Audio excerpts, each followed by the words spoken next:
third reason why I love to preach on the Holy Spirit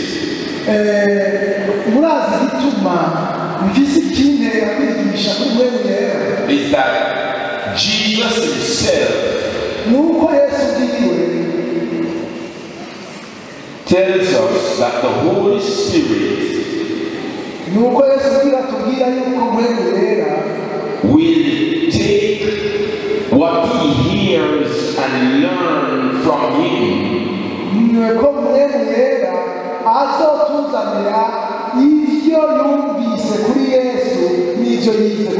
and make it known to you and to me.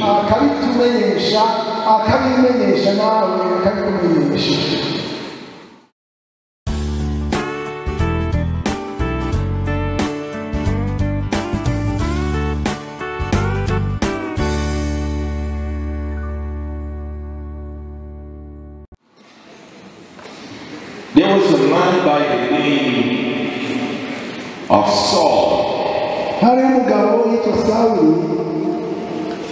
Saul was a very wicked man. He persecuted the church. A matter of fact, Saul gave permission while they were stoning the man of God called Stephen.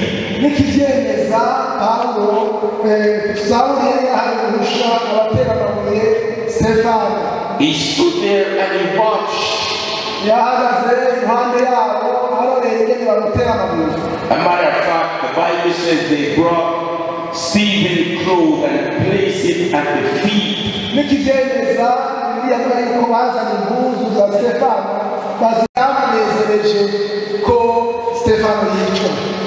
while they were stoning Stephen.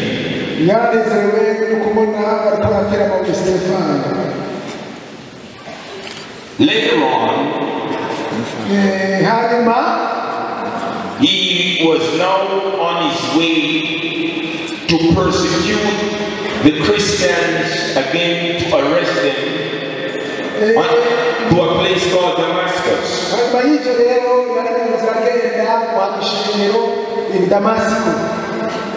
And he had an encounter with Jesus. Now, yesterday night,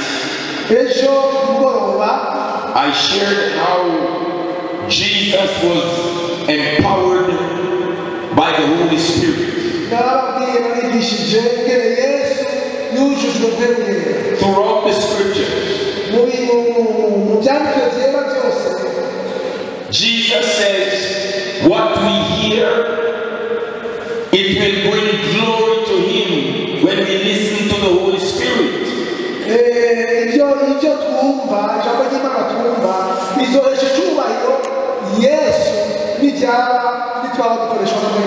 Jesus was on earth. He's taken back up to heaven and he's at the right hand of the Father now. So because men did not believe Jesus, they crucified him. Even his very family, his brothers, did not believe him. In John chapter 7 verse 4, the Bible says his own brother says to him, go and show yourself, do not hide.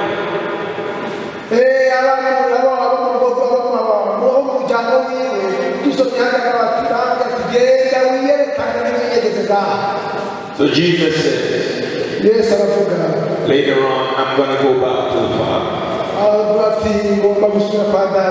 But I'm going to send one instead. I'm going to send you a helper,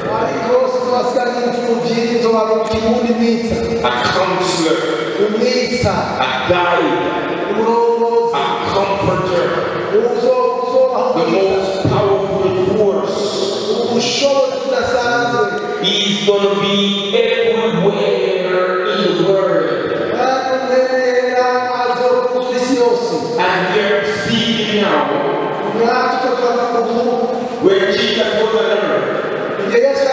Misiri, he would have only been in Tereba. yashobora kuba kireba This moment, nko mu kano kanya and from here he will go to Bujumbura. akano sase akabageze Bujumbura. One city at a time. Yashobora kuba mu gisagara kimwe, But the Holy Spirit ariko mwemu yera is everywhere right now. ari ku isi yose ahantu hose muri iki gihe turiko turamuvuga. In this room, ngaha in Bujumbura, ari muri Bujumbura, in Japan, in America, in Canada, everywhere working, convicting sinners to hose ku isi ariko aremeza abanyabyaha bafite kwihana righteous. kugira ngo babagorore. But the Holy Spirit. icyo ni igikorwa cyawe rero. So now, ubu rero Saul is going to Damascus, Sawuli aragiye Damasiko, and he had an encounter. hanyuma rero arahura na Yesu. And the Bible says Bibiliya iratubwira he and his companions we n'abari bamuherekeje bajanye, and at night he heard a voice. hanyuma aza yumva ijwi. I'm going to read in Acts chapter 9 tubisoma hariya mu gitabo cy'ibyakozwe mu gice cy'icenda from verse 1. kuva ku murongo wa mbere. Meanwhile, Saul was still breathing out murderous threats against the Lord's disciples. ariko Sawuli akigenda afuhagira afite abigisha umwami imihigo n'ubwicanyi. He went to the high priest aja ku muherezi mukuru and asked him for letters for the synagogues in Damascus, asaba ivyete vyo guha abamasinagogi y'i Damasiko, so that if he found anyone there who belongs to the way is the church. Remember, if he finds anyone there that belongs to the way, kugira ngo niyabona abantu bakurikira inzira ya Yesu, anyone that belongs to the church, uwo ari we wese ari mu ishengero, he said, men or women, ari abagore canke abagabo, that he might take them as prisoners to Jerusalem. kugira ngo bajane i Yerusalemu mu ngoyi. As he neared Damascus on his journey, maze ariko aragenda agashike i Damasiko, suddenly a light haza umuco w'iturumbuka from heaven flashed around him. uvuye mu ijuru ukayangana hirya no hino. He fell to the ground yikubita hasi, and heard a voice saying to him, yumva ijwi rimubaza. "We can stop it for a day." turashobora guhagarara gatoya. Two things. ibintu bibiri: The Holy Spirit, wewe yera, there are 9 symbols of the Holy Spirit. hariho ibintu icenda by'ibimenyetso bya wewe yera. When we see the scriptures reference to the light, iyo tubonye mu byanditswe ibyanditswe bivuga ku muco, it's talking about the Holy Spirit. muri icyo gihe ni wewe yera ariko aravugwa. When we see the scriptures reference to the voice, iyo tubonye ibyanditswe byera bivuga ku ijwi, he's talking about the Holy Spirit. ariko bivuga kuri wewe yera. Yesterday we mentioned that the dove came upon Jesus. ejo twavuze ko inuma yaje kuri Yesu. We refer to the Holy Spirit. inuma ni ikimenyetso cya wewe yera. When we talk about the oil, iyo twavuga ku mavuta, we refer about the Holy Spirit. ku mavuta atatu tuvuze So there are 9 symbols here. Every time you read, ibimenyetso cyenda byerekana wewe. it's talking about the Holy Spirit. iyo bivuze muri Bibiliya haba harimo avuga wewe. The light was the Holy Spirit. umuco The voice he heard was the Holy Spirit.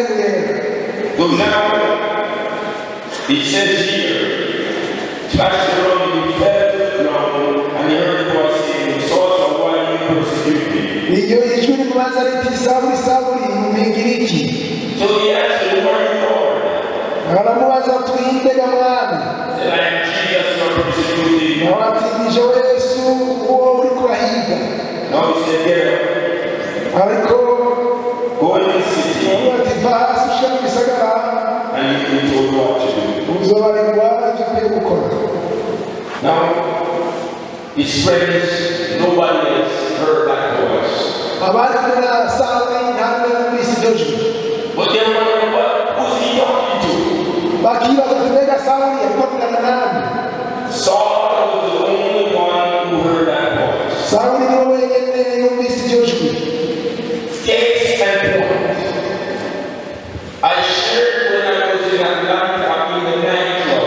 narababwiye yuko igihe muri Atlanta muri soirée batanga mu ijoro, My friend who never been to church.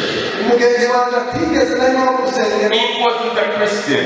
yari umukristo na gatoya, He said to me in the nightclub, let us go to church. tukiko turataha turi muri soirée arangarira ngo tugende mu The rusengero. Holy Spirit can speak to anybody. Mwebwe ashobora kuvugana n'umuntu uwo ari we wese. I became a Christian. He is still in the nightclub. nabwiye jewe yabariko tuja mu rusengero, jewe narakijijwe ariko we aracari muri soirée uno munsi. What happened? habaye iki? The same story here. ni muri mwe ntahanye. The crowd of men, only one man heard that voice. abari kumwe na Sawuli ntibigeze mu iryo jwi, ariko Sawuli yumvise. How blessed are we today to be gathered in here? rero murabona ingene twebwe duheza kiwe kuba turi hano, Because some time ago we heard that voice kuko hari igihe twumvise iryo jwi, and we respond. iryo jwi turaryumvira. It's not an accident. The Holy Spirit, who is in the world of every country, spoke to you and I. ibintu si ibintu byapfuye kuba gusa, kuba mpwemu yera ari mu isi yose avugana nawe nanje. Whether it's through a friend or a pastor preaching or you reading the Bible, iryo jwi rishobora kuba ryagushitse ko biciye ku pastor ariko arigisha. there are many ways to get our attention. hari uburyo bwinshi ushobora kumviriza ijwi rya Yesu, Yes, many are ignoring him. ariko benshi n'ubu ntibaratahura mpwemu yera. So he was going on to Damascus. rero barabandanyije Damasiko, And the Bible says there was a disciple, verse number 10, hariya ku murongo w'icumi, named Ananias. i Damasiko hari umwigishwa yitwa Ananiya. The Lord called to Ananias in a vision, Mwami Yesu aramwiyereka, and he told him what was to come. aramubarira ibigiye kuba. A matter of fact, he said, Ananias, go to a place called Straight Street. aramubwira ati Ananiya ugende mu nzira yitwa inzira y'ihoro, There you'll find a man at the house of one named Judas. His name is from Tarsus. umwami aramubarira ati va hasi uje mu nzira yitwa igororotse ubarizeyo mu rugo kwa Yuda umuntu yitwa Sawuli i Taruso. And his name is Saul. Imana amubwira ati izina ryiwe yitwa Sawuli. Everybody knew how wicked this man is. Sawuli yarazwi ko ari umunyabyaha, ari inkozi y'ikibi. Ananias said, who me? Ananiya yishoreza ati jewe I know this man. umugabo ndamuzi, A wicked is one to lose my life. ndazi ko ari inkozi y'ikibi, ari umwicanyi ugomba nyice. Why should I go kubera iki ntegerezwa kugenda? in the presence of this man? kugira ngo mbone n'uwo mugabo w'inkozi y'ikibi. Saul went through similar history. urabona ko na Pawulo yaciye na Sawuli yaciye mu nzira Yesu yaciye. He said, go and place your hands on him that he might receive his sight. Imana Yesu abarira Ananiya ati genda urambe ibiganza kugira ngo ahumuke. And be filled with the Holy Spirit. kandi yuzuye kandi ahumuke wuzuzwe mpwemu yera. Remember, this was the murderer. urabona ko tubaza kumwicanyi He just got saved. He accepted Christ. murabona cyangwa Yesu arakizwa He cannot do anything. nta kintu kimwe yashoboye gukora kintu. Like most Christians, you get saved, but you are here for 10, 20, 30 years. niba abakristo bamwe barakizwa agaca ku mahanga nyine kugeza n'umwana ntabwo umuhembe. And you're wondering why. What happened? murabona ibyabaye The Holy Spirit muhembe